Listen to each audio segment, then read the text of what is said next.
So I know people who've done intermittent fasting diets. Like, what's the science behind that? That's such a good question. So for the everyday person, let's think about it.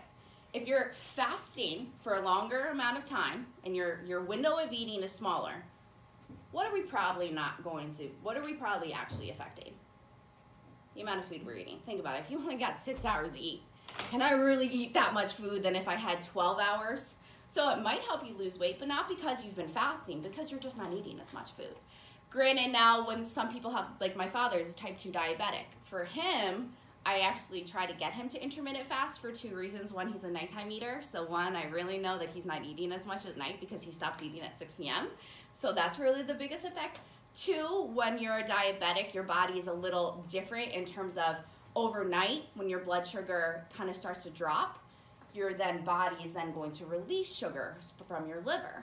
With type 2 diabetics, the problem is that sugar goes really high because they don't respond to insulin, and that it's going to stay high and it's not going to go inside of his muscles. However, when he fasts, his waking blood sugar is actually going to be a little bit lower because he's been fasting for such a long period of time before he eats again. Does that kind of make sense? So it's good it could be effective if you have a type of metabolic disease, but at the end of the day, for the everyday person, the only thing you're actually affecting is how much food you're eating. Other than that, if you're an athlete, it's probably the worst thing for you to do. Because remember, timing your meals is super important.